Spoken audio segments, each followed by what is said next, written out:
Hello and welcome to Psychology with me, Mr. Neo. Today we're continuing with aggression. Today is lesson 2, hormonal mechanisms in aggression. Last lesson was neuronal mechanisms with aggression. So I was talking about the brain and what parts of the brain and the limbic system affect our behaviors in terms of aggression. Today we're having a look at hormonal mechanisms in aggression. So one hormone in particular, testosterone. Let's have a look at the starter then. Biological explanations assume that aggression is located within the biological makeup of the individual rather than the environment. So the biological perspective suggests that, oh, well, aggression will come from your genetics, it will come from your brain activity, it will be something that's inherited.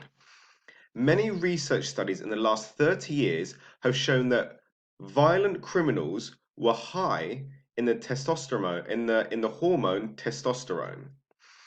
What solution do you think this led to? And I've got a little picture here of a naked Ken doll as a little clue what this might lead to. So, high levels of testosterone in violent criminals. What was the solution that they came to deal with these high levels of aggression in these criminals? This is what we're going to be having a look at today. So, lesson 1, learning objective 1, show comprehension and apply knowledge of the role of testosterone in aggression. And learning objective 2, to be able to discuss and evaluate hormonal mechanisms in aggression. Let's start on learning objective 1, to show comprehension and apply knowledge of the role of testosterone in aggression. Testosterone. Biological explanations of aggression assume that aggression is located within the biological makeup of the individual rather than in the environment around them. So, as I said earlier, the biological approach suggested that it comes from the biological makeup within us. Many research studies in the last 30 years have shown that violent criminals were high in the hormone testosterone. And this is what we're looking at in the starter, encouraging some people to conclude that castration, which reduces the level of testosterone of highly aggressive males, would stop them from killing or injuring innocent people. However, the relationship between biological mechanisms and aggressive behavior is not that simple. So castration is when you, so that's what I got the picture for below, is when you might be able to chemically castrate someone, but it's essentially removing their testosterone via the male's testes, essentially. Is removing the testes, removing the bollocks, I guess is the word. How many of you have pets? How many of you have had your pets neutered, right? What's that? What is that? Well, that's basically castration, essentially. Why did you get your pets neutered? And then what were the effects of the neutering? So I asked some students before that I've done this lesson with, and they said, oh, well, I had my dog castrated because they were too energetic. And then after they were castrated, they were less energetic, right? So it was more energy, quite emotional, you could argue. Some do it because they're quite sexually aggressive. Others might be doing it because they're just physically aggressive. And then you get them neutered to try and reduce the level of testosterone, to reduce the levels of aggression, or reduce any other behavior that comes with testosterone. So let's have a look at the definition. Let's try and complete the definition together. If you want, pause the video and try and fill the gaps independently. Let's have a look. So testosterone is a hormone from the blank group. This is the androgen group. So it's a male hormone group. Andro comes from the Greek word man, and gen, I'm assuming, comes from the word genetic. So it's male genetics, essentially. So male hormone groups. So a hormone from that androgen, which is the male hormone group, that is produced mainly in the male testes, and in smaller amounts in the female ovaries. Lovely. So testosterone is more significant. There is more, males have more testosterone than females, and it is a male hormone, but that's not to say women have no testosterone. Women have testosterone, and it is produced by the female ovaries, but males have more testosterone than females in general. And the same goes for the female, like the female hormones, like estrogen. Men have certain levels of estrogen, however, it is a lot more common at higher levels and more concentrated in females. It is associated with the development of secondary sexual characteristics in males, e.g., body hair. So apparently, if you've got more testosterone, you've got more hairy, you've got more body hair, maybe more facial hair potentially. But has also been implicated in aggression. So there we go. Testosterone is a hormone from the androgen male hormone group that is produced mainly in the male testes and in smaller amounts in the female ovaries. It is associated with the development of secondary sexual characteristics in males, e.g., body hair, but has also been implicated in aggression.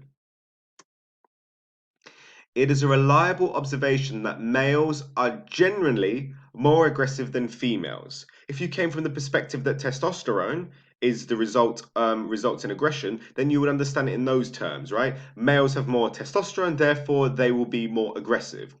Attention is therefore focused on the male sex hormone testosterone, an androgen responsible for the development of masculine features.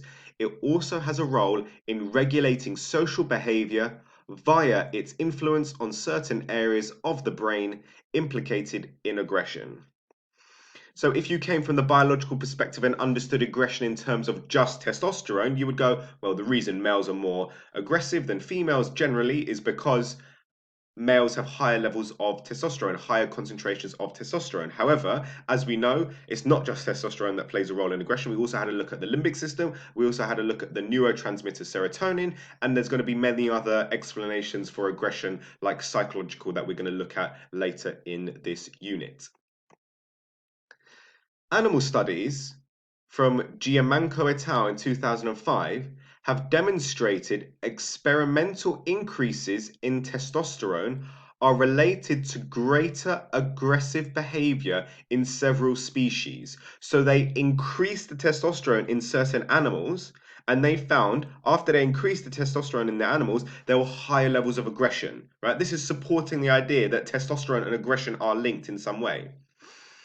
And the converse is true as well, with decreases in testosterone leading to reductions in aggression in castration studies. So they would castrate animals, so they would do a little snip. Don't know why I said that, and that would result in lower levels of aggression because there are lower levels of testosterone because their testes, they've been cut off essentially, which is one of the main sources of testosterone for males. But that was an animal study. What about human studies, right? Remember, if animal studies can't be generalized to humans because they're done by animals, let's have a look at some human studies now. Some evidence for a similar association in humans comes from studies of prison populations. For example, violent offenders. Dolan et al. Found a positive correlation. So remember, correlation doesn't necessarily mean causation, right? So Dolan et al. Found a positive correlation between testosterone levels and aggressive behaviors in a sample of 60 male offenders in UK maximum security hospitals. These men mostly suffered from personality disorders such as psychopathy and had histories of impulsively violent behavior.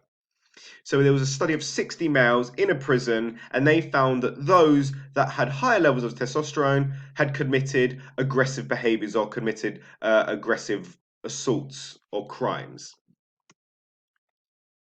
Dabbs et al. In 1987 measured salivary testosterone in violent and non-violent criminals. So I've got a picture of two Mortys here. So this one here would be non-violent. This one would be the violent one. Those with the highest testosterone levels had a history of primarily violent crimes, whereas those with The lowest level of committed with lowest level of testosterone had committed only non-violent crimes. So this Morty here, let's say this one on the right, he had only done some tax evasion, and because he evaded the tax man and he didn't declare all his money, he went to prison for that.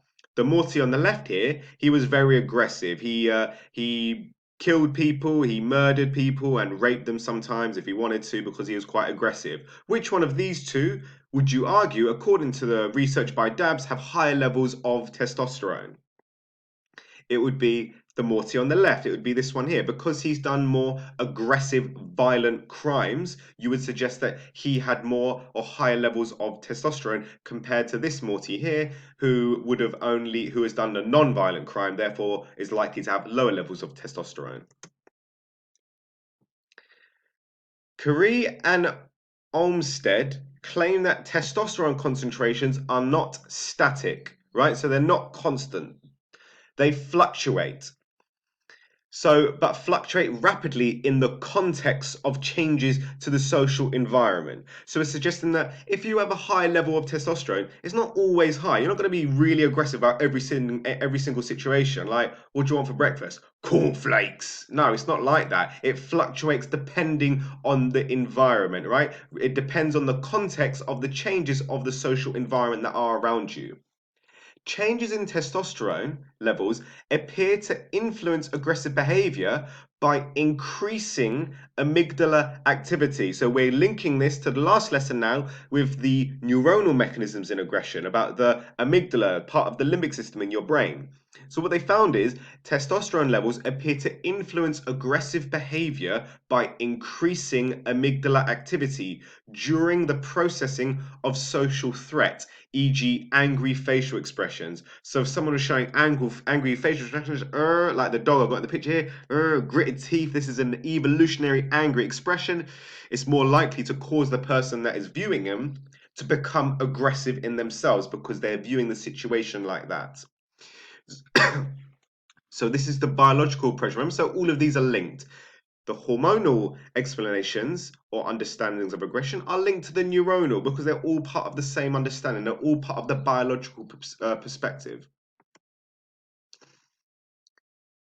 The idea that testosterone is related to human aggression comes from various sources. For example, men are generally more aggressive than women and have higher concentrations of testosterone than women. Testosterone levels reach a peak in young males, then decline. So when you're a child, it starts low and then it goes up and up and up and it reaches a height and then at some point it starts to go and decrease down again. The male sex hormone testosterone is thought to influence aggression from young adulthood onwards due to its actions on brain areas involved in controlling aggression. When are you most aggressive? Think about it. In your lifetime, when do you think humans or males in particular are most aggressive? In addition, at an age when testosterone concentrations are at their highest, so according to Daly and Wilson, between the age of 21 and 35, your testosterone concentrations are at the highest, there is an increase in male on male aggressive behavior. I might argue that I think that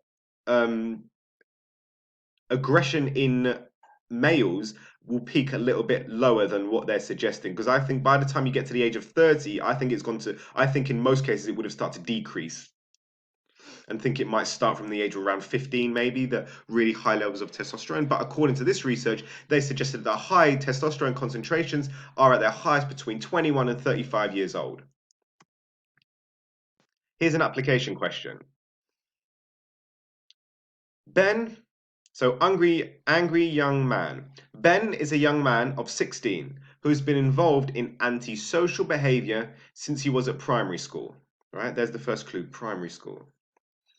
He seems to be getting worse. He easily gets into fights, even with men who are much bigger than him. He reacts very angrily when he thinks people are looking at him or are talking about him. His parents are at their wits' end because he has finally been arrested by the police for seriously assaulting an elderly man. Here's the question. Use what you know about the role of testosterone in aggression to explain Ben's behavior. Why is Ben being aggressive? Think about what we learned about testosterone. Think about what we've learned about Ben just now. Use what you know about the role of testosterone in aggression to explain Ben's behavior, right? Write the answer down. We're going to go through it in a second. Give yourself 5 minutes to write your answer down, and then we'll go through it in a second.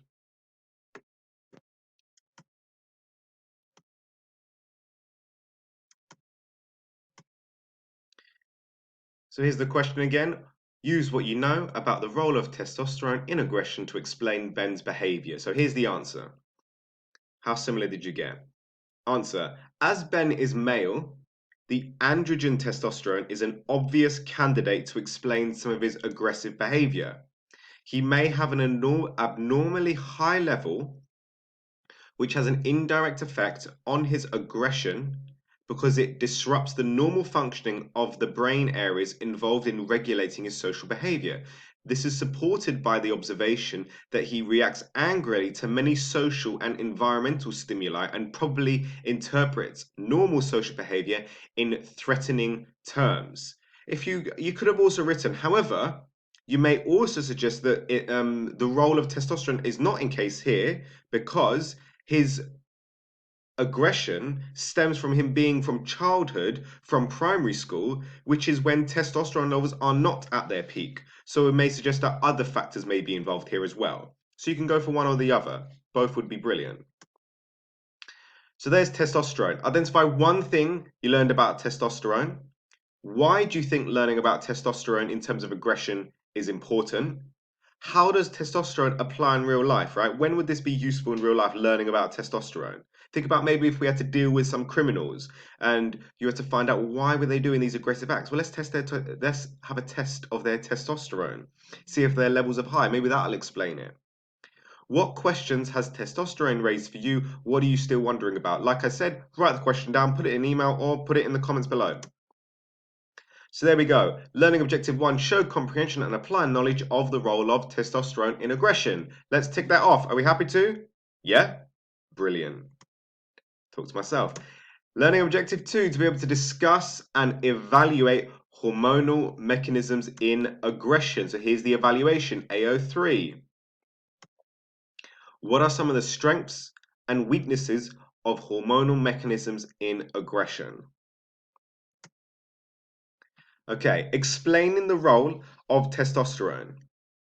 Alan Mazur formulated the biosocial model of status to explain the link between testosterone and aggression in humans.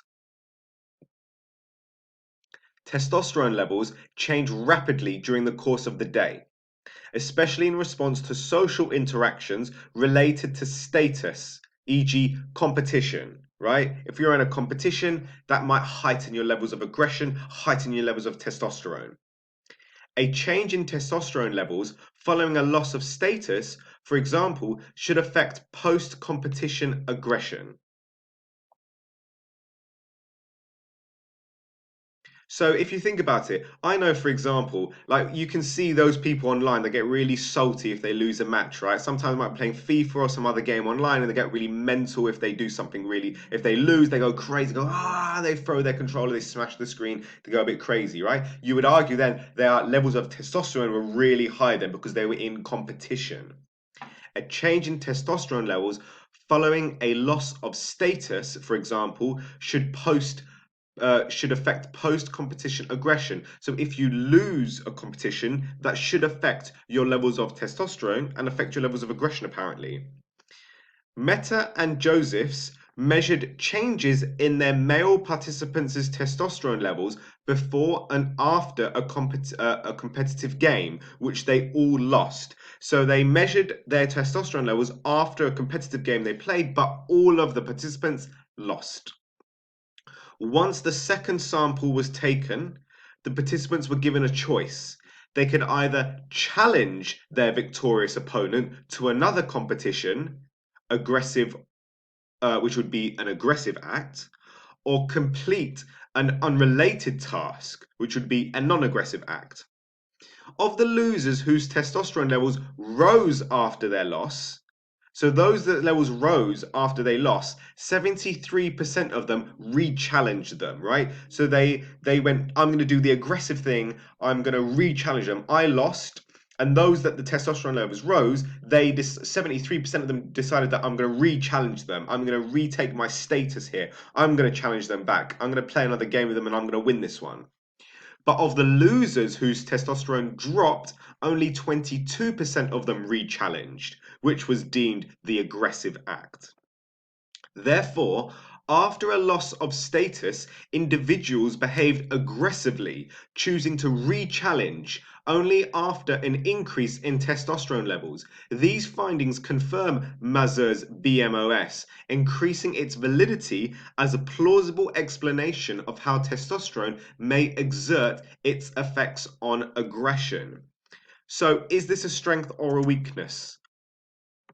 This is a strength. It's supporting the idea that actually those that had higher levels of testosterone after the challenge that they lost, they were more likely to do the competitive or aggressive act of challenging them again to another thing.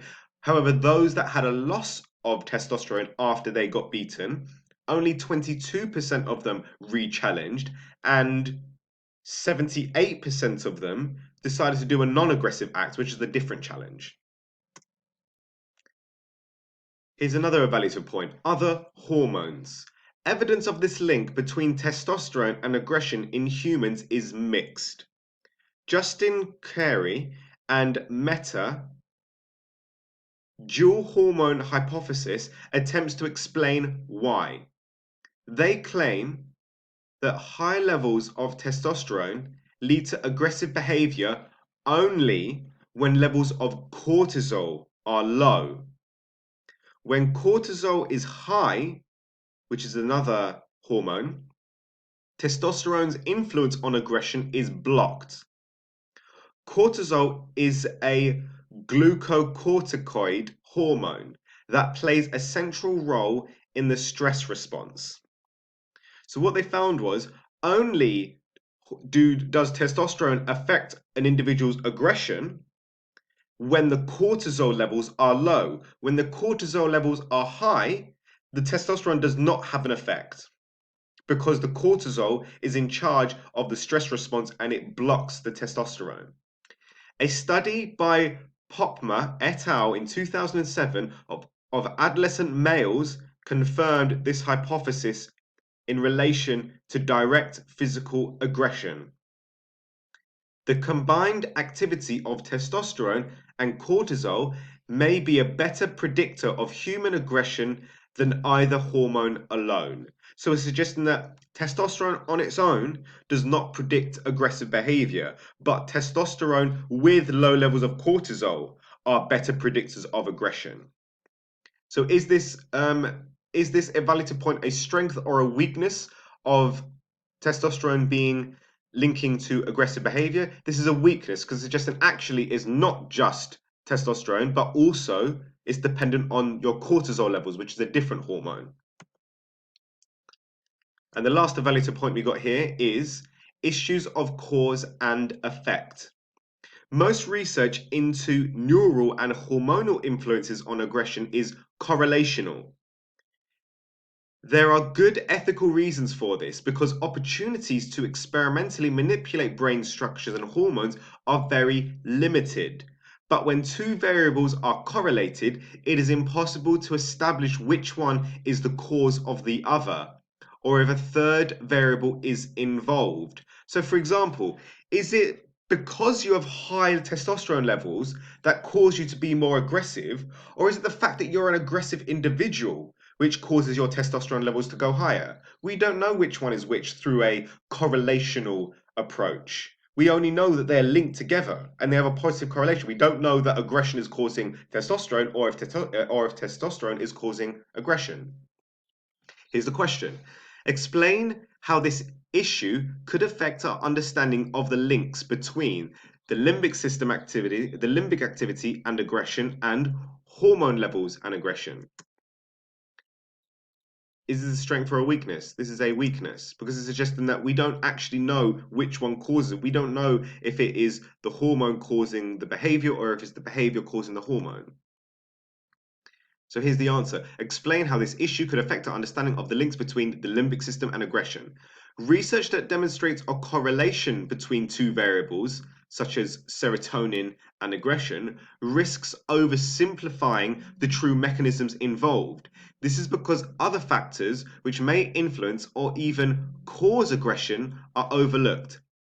This means that the neural and hormonal regulation of aggression is almost certainly more complex than our current understanding suggests. Some research points strongly towards this conclusion. For example, the study by Carey and Mehta, which show that the interaction between testosterone and cortisol is more predictive of aggressive behavior than either of these hormones operating alone.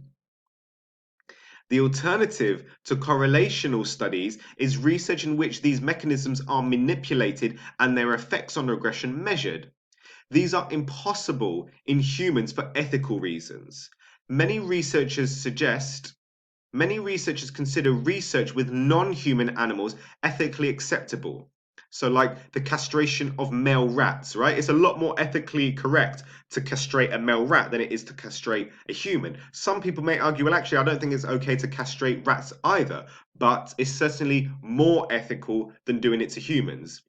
But these studies raise issues of generalizability of the findings to human aggression. Just because you find something with rats doesn't mean it's going to be the same with humans. It's good to take it into consideration. However, can you really generalize it? Maybe in some cases, maybe you can't. Here's your evaluation question. Make sure you answer this, is the most important part. Outline one strength and one weakness of hormonal mechanisms in aggression. Answer the question in a peel paragraph structure. So there we go. That was the evaluation of hormonal mechanisms in aggression. Identify one important thing you learned from the evaluation. Why do you think learning about the evaluation is important? How does the evaluation apply in real life? And what questions has the evaluation raised for you? What are you still wondering about? You got any questions? You're interested in the subject? Send me an email. What do you reckon? So there we go. To be able to discuss and evaluate hormonal mechanisms in aggression. Can we tip this off? You can't. Well, I'm going to do it anyway. Smashed it. Here we go. Here's the plenary. I've got 6 multiple choice questions. Write down the answers. Let's see how you do. I'm going to try and answer them as well, even though I wrote them. Did it last week, so I don't know if I remember them. Right, neural and hormonal mechanisms in aggression. So this is some questions from the last 2 lessons.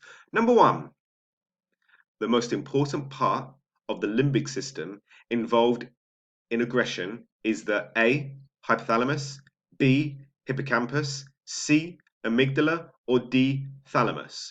All of these are parts of the limbic system and they can all be argued to implicate aggressive behavior. But as we learned last lesson, the most important part of the limbic system involved in aggression and emotional behavior is the amygdala.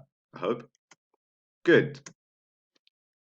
Number 2, decreased levels of serotonin are linked with aggression because A, self-control is increased. B, impulsive behaviors generally are increased. C, serotonin speeds up neuronal activities. Or D, levels of 5-HIAA in cerebral spinal fluid are high. So if I remember correctly, from that application question, we said that somebody had high levels of serotonin and they were really impulsive and they were going to do crazy things like jump out of planes and do really high adrenaline things, which might also lead to aggression. So I believe it's B, impulsive behaviors generally are increased. If you're more impulsive and you've got less self-control, that might lead to more aggression. In some people that aren't typically aggressive, it might lead to them being more risk takers. Maybe they go and do crazy stunts. Maybe they go on their skateboard. Maybe they do, they jump out of planes or go bungee jumping. But those that are aggressive, their impulsive behavior might lead to aggression. I'm going to go B. Good. 2 for 2. Doing well.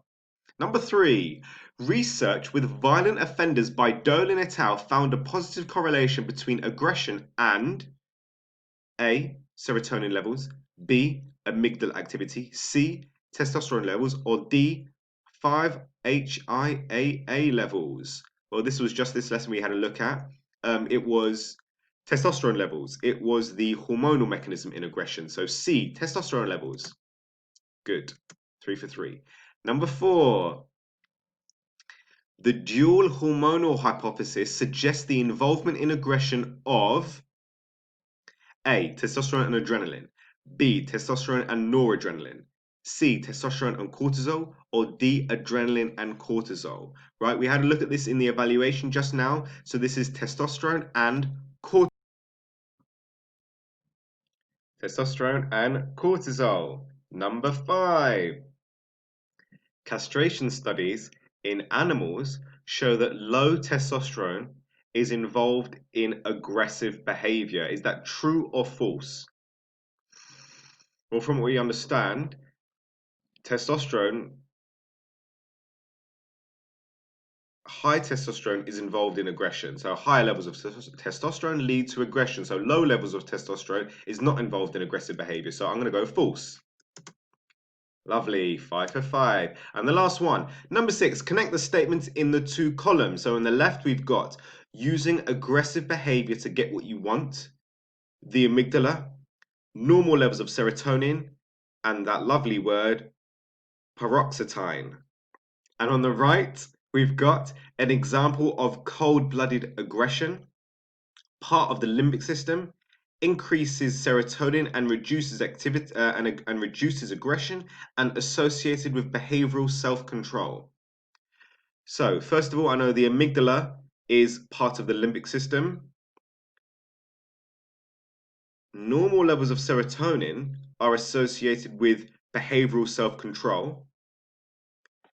Paroxetine, my favorite word, is increases serotonin and therefore reduces aggression because you're increasing your self-control. Therefore, using aggressive behavior to get something you want is an example of cold-blooded aggression.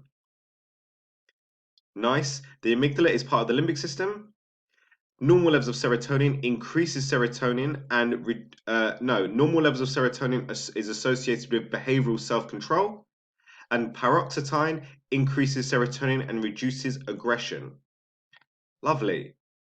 How many of the questions did you get out of 6? 6, you're an absolute legend. 4 to 5, you're a decent student. 2 to 3, you're a basic. And then 1 or less, you're an absolute noob. Go back over the lesson. Here's a little video. Check out the video. It's an American news channel which talks about the levels of testosterone and how it's incriminating in aggression, right? Have a look at that. Write up your notes for today's lesson. Send them to me at that email address. And thank you for watching, right? I've been Mr. Neofitu. Welcome to Neo Psychology. I hope that made sense.